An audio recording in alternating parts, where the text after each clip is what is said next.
மாறன் சீரியல்ல இப்போ ராட்டகாசமான அதிரடியான ப்ரோமோ வந்திருக்குன்னே சொல்லலாம். கண்மணி திமிர வந்து அடக்கிட்டாங்க. நம்ப மாறன் வேற லெவல்ல மாஸா இருந்துச்சு. விசி வந்து சுத்தமா போமாட்டேங்குது. மிஸ் பண்ணாம ஃபுல்லோடையும் கேளுங்க. அதுக்கு நான் இந்த வீடியோ பிடிச்சிருந்துச்சுன்னா லைக் பண்ண பாருங்க. ரொம்ப பிடிச்சிருந்துச்சுன்னா நம்ம சேனலுக்கு வந்து சப்ஸ்கிரைப் பண்ணி கண்டினியூஸா ஆதரவு வந்து தாங்க. நம்ம மாறன் வந்து அப்படியே கேஷுவலா வந்து கடைக்கு வந்து வராங்க. கடையில வந்து கஸ்டமர் வந்து அப்படியே வந்துகிட்டே இருக்காங்க. ஒவ்வொருத்தவங்களா. என்னப்பா அது வெளியிலலாம் வந்து போர்டுல வந்து ஆஃபர்ன்னு போட்டிருக்கீங்க. தீபாவளி கூட இப்ப தான் முடிஞ்சிருக்கு. கலெக்ஷன் வந்து பெருசா இல்லையே. புதுசு புதுசா காட்டுங்கங்கிற மாரி அந்த இடத்துல வந்து கேட்குறாங்க. வந்திருக்கிற துணி வாங்குறவங்கலாம். அப்பன்னு பார்த்து மாறனும், வீராவும் வந்து அப்படியே ஒத்துமையா சிரிச்சு சிரிச்சு பேசிக்கிட்டே இருக்காங்க. இத ஜீர்ணிக்கவே முடியல அந்த இடத்துல. நம்ப கண்மணியால, "டேய் ஏன்டா அப்படி பண்ணிக்கிட்டு இருக்க? கடையில இருக்கிற எல்லாரும் பார்த்துக்கிட்டு இருக்காங்க. நீ இப்ப என்ன பார்த்து சிரிச்சு சிரிச்சு தான் பேசியாகணும். பார்த்துக்க" அப்படின்னு சொல்லும்போது, வேற வழியே இல்லாம பேசிட்டு இருக்காங்க நம்ம வீரா. இத வந்து கண்மணி தப்பா புரிஞ்சுக்கிட்டு, "இன்னைக்கு என்ன நாள் வீரா?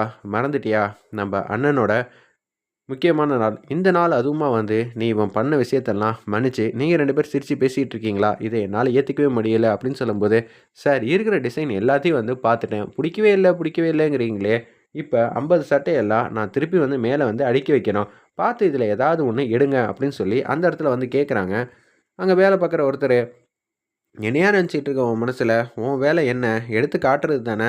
புடிக்காதத அப்படியே எடுத்துட்டு முடியுமா என்ன?" அப்படின்னு சொல்லும்போது, கண்மணி வந்து மாறன், மீரா மேல இருக்கிற கோவத்த வந்து அப்படியே குடுகுடுன்னு இறங்கி வராங்க. "இங்க என்ன சார் பிரச்சனை? கலெக்ஷன காட்ட சொன்னா, காட்ட மாட்டேங்கிறாங்க. திருப்பி அடுக்கி வைக்கணும்னு சொல்றாங்க. காட்ட வேண்டியது தானே." "இல்லம்மா, அவங்க வந்து வாங்குற மாரியே தெரியல" அப்படின்னு சொல்லும்போது, கண்மணி வந்து அப்படியே எதார்த்தமா வீரா, மாறன பார்க்குறாங்க. அவங்க சிரிச்சுட்டு இருக்காங்க. இவரு நமக்கு கீழ தானே வேலை பார்க்குறாங்கன்னு சொல்ட்டு, கண்மணி வந்து வேலை பார்க்குற ஒருத்தர வந்து அடிச்சிடுறாங்க. அங்க இருக்கிற எல்லாரும் வந்து குடுகுடுன்னு வந்துட்டாங்க அந்த இடத்துல. ராகவனும் வராங்க. "இங்க என்ன நடந்துச்சு?" அப்படின்னு சொல்லி வீராவும், நம்ப மாறனும் வந்து விசாரிக்கிறாங்க. "என்ன அடிச்சுட்டாங்க தம்பி" அப்படின்னு சொல்லிடுறாங்க. அந்த இடத்துல அடி வாங்குன ஒரு நபரு. "என்ன நினைக்கிறீங்க? இந்த வீட்ல பொறுத்தளவு நீங்க மிகப்பெரிய ஆள் தான். ஆனா கடையில எல்லாருமே வந்து ஒண்ணு தான். இங்க அப்பா கூட வந்து ஓனரே கிடையாது. எல்லாரும் இங்க ஒருத்தர்." அப்படின்னு சொல்லி அந்த இடத்துல வந்து மாறன் வந்து பேசிட்டு இருக்காங்க. "சரிடா, ஏன்டா இவ்வளோ கோவமா பேசுற? சும்மானு இரு வீரா. எல்லாத்துலயும் வந்து அக்கறையாலாம் பேசாத. இது வீடா இருந்தா அவங்க என்ன அடிச்சிருந்தா கூட நான் பெருசா வந்து எடுத்துக்க மாட்டேன். அவங்களுக்கு என் மேல உரிமை இருக்குன்னு எடுத்துப்பேன். ஆனா இங்க எதுக்காக அடிச்சாங்க? எனக்கு தெரிஞ்சே ஆகணும்." "இல்ல தம்பி, நான் வந்து நெறையா துணியெல்லாம் எடுத்து போட்டேன். அப்படி இருக்கும்போது, இவங்க எடுக்கவே மாட்டேங்கிறாங்க. அதனால தான் கேட்டேன்.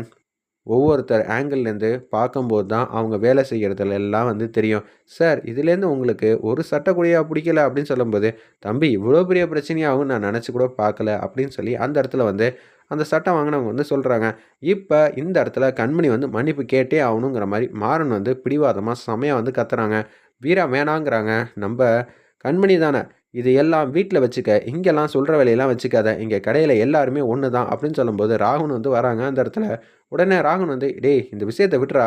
அண்ணன் நான் உங்ககிட்ட மன்னிப்பு கேட்கிறேன்." "ஓ! அப்படியா ராகவா?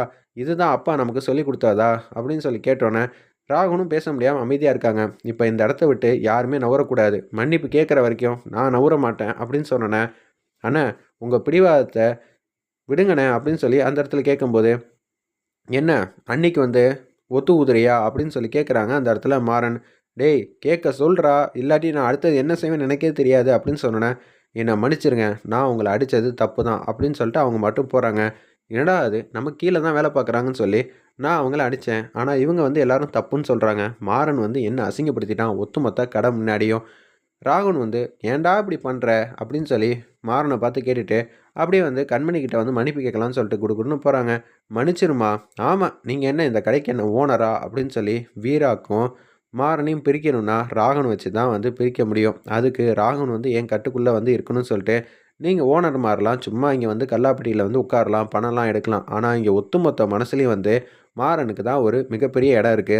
உங்களெல்லாம் ஓனராவே பார்க்கவே இல்ல.